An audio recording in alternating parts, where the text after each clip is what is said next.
देखो ये वीडियो इसलिए नहीं है कि आप एनसीईआरटी पढ़ोगे तो आपका जेई में सिलेक्शन हो जाएगा, या आप ये सोच के बैठे हो कि एनसीईआरटी पूरी तरीके से जेई की बुक है।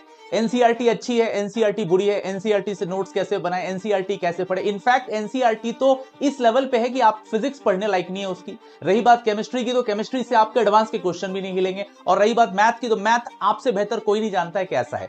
अब लोगों ने इसको गॉड बुक क्यों बना दिया, इस वीडियो में समझेंगे। खामोखा बोलते कि भगवान है, एनसीईआरटी से बाहर कुछ नहीं आएगा। आपको पता है इस बार नीट का पेपर आपने देखा ना, जरा नीट का पेपर और फिजिक्स को मैच करके देख लेना, आंसर तुम्हें मिल जाएगा कि एनसीईआरटी भगवान है या क्या है। तुम मेरी बात समझ रहे हो। इस वीडियो में क्लैरिटी के साथ हम पहले समझेंगे कि एनसीईआरटी का रोल क्या है। क्या बिल्कुल ही छूनी नहीं चाहिए, या थोड़ा बहुत देख सकते हैं, देख लेते हैं, हो जाएगा भाई। अपन समझेंगे इसको पूरा डिटेल में कि सीन क्या है, माजरा क्या है एनसीईआरटी का। देखो सबसे पहले ये तुमको समझनी होगी कि एनसीईआरटी लिखी क्यों गई। एनसीईआरटी इसलिए लिखी गई थी क्योंकि भारत के हर बच्चे को एक बेसिक लेवल की, एक मूलभूत लेवल की एजुकेशन मिल सके। ये कभी भी लिखने वालों ने इसलिए नहीं लिखा कि ये जेई की बुक है, या ये नीट की बुक है, या किसी पर्टिकुलर एंट्रेंस एग्जामिनेशन की बुक है, बिल्कुल भी नहीं। तो अपने दिमाग से पहले ये निकाल दो कि एनसीईआरटी लिखी गई है कॉम्पिटिशंस के लिए, जी नहीं।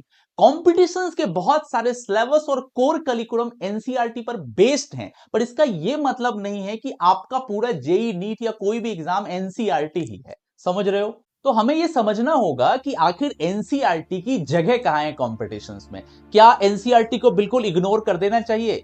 देखो मेरा सिंपल सा मानना यह है कि एनसीईआरटी बेसिक लेवल की आपको नॉलेज देती है। हमारा जो सिलेबस डिजाइन होता है, खास तौर पे मैं जेई की बात करूं या नीट की बात करूं, तो एनसीईआरटी के स्केलेटन के ऊपर ही ये डिजाइन हो रहा होता है। मतलब एनसीईआरटी आपको तब देखनी है जब आपने जेई का पूरा करिकुलम, चाहे वो मेंस हो या एडवांस हो, अप टू दैट लेवल तक कर लिया है जिसका रीसेंट पीवाईक्यू आपके पास अवेलेबल है। मतलब जब आपका लेवल वहां तक पहुंच गया जहां तक एक टॉप रैंकर का ब्रेन होता है, आप एनसीईआरटी को देख सकते हो। सिंपल सा एग्जांपल देता हूं, जब हम अपने बॉडी की एक्सरे करते हैं तो हमें एक स्केलेटन मिलता है। ये जो स्केलेटन है ना, ये एनसीईआरटी है, और इसके ऊपर जो मसल्स हो गए, वेन्स हो गए, हेयर हो गए, बॉडी ऑर्गन्स हो गए, ये तुम्हारा कंटेंट है। तो एनसीईआरटी के ऊपर ही कंटेंट क्रिएट होता है, पर एनसीईआरटी अकेला कंटेंट नहीं है। सोचो एनसीईआरटी पढ़ने से जेई हो जाएगा, पता है कैसा है, सामने से एक भूतिया कंकाल हमारी तरफ आ रहा है। कैसा लगा विजुअलाइजेशन, खतरनाक था ना। बस ऐसा ही लगता है जब कोई मुझे आके बोलता है सर जी एनसीईआरटी पढ़ने से जेई हो जाएगा। भाई तुम छोड़ दो, नीट का ही फिजिक्स नहीं हिलेगा, ऐसा एनसीईआरटी का अभी अभी आज के इस एग्जॉस्टिव कंपटीशन में हाल है। तो एनसीईआरटी तभी देखें जब आपकी तैयारी बहुत बुलंद हो चुकी हो, आपको सारे पीवाईक्यूज लगने लगे हो, आप में इतना कॉन्फिडेंस आ गया हो कि अब मैं मचा दूंगा, सारे रिसेंट पीवाईक्यू कर लूंगा। तो इस चीज को समझना होगा। पर्टिकुलर चैप्टर केमिकल बॉन्डिंग निकाल लो, कितने टॉपिक केमिकल बॉन्डिंग के एनसीईआरटी में है जिससे जेई एडवांस क्वेश्चन पूछता है, आपको मिलेगा बहुत सेलेक्टेड। पर जो हेडिंग्स होती है, एनसीईआरटी में बॉन्ड एंगल लिखा है तो बॉन्ड एंगल के ऊपर आपको पीएचडी कर लेनी है।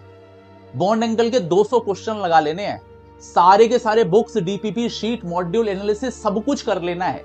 तो एनसीईआरटी को यूज करना है, ना कि एनसीईआरटी के भरोसे ही पेपर देने चले जाना है। फिर तो खत्म, गया हो गया, कल्याण है। समझ रहे हो।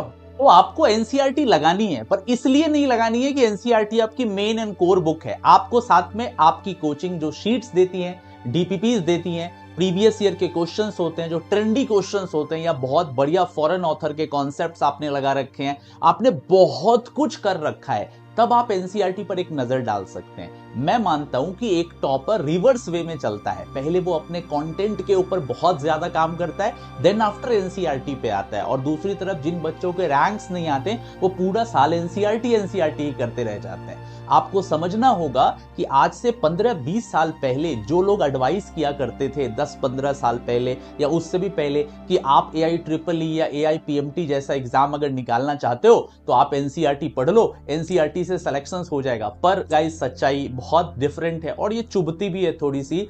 आज के टाइम में बच्चा जेई नीट जैसे एग्जाम की तैयारी क्लास 7-8 से कर रहा है, 6 साल 7 साल 8 साल वो घिसता है। उस बच्चे से अगर आपको कंपीट करना है तो आप एनसीईआरटी का ये लॉलीपॉप लेके नहीं जा सकते हो, ये बिल्कुल भी काम नहीं करेगा। सोच का दायरा बढ़ाइए, मेहनत करिए। एनसीईआरटी एक कंफर्मेटरी टेस्ट के जैसा है। आपकी प्रिपरेशन हो गई है, क्या आपने वो सारे कंटेंट कवर कर लिए हैं जो एनसीईआरटी में गिवन है। सिलेबस में गिवन है, तो एनसीईआरटी को एक लिटमस टेस्ट के जैसा यूज करना है। एनसीईआरटी से ही सब कुछ डिराइव्ड है ये मान के चलना, मैं समझता हूं ये मंद बुद्धि की निशानी है। आप एक बड़े ही स्लो माइंडेड लुल स्टूडेंट हो, ऐसा करोगे तो सिलेक्शन कभी भी नहीं होगा, ये कभी भी आपको नहीं करना है।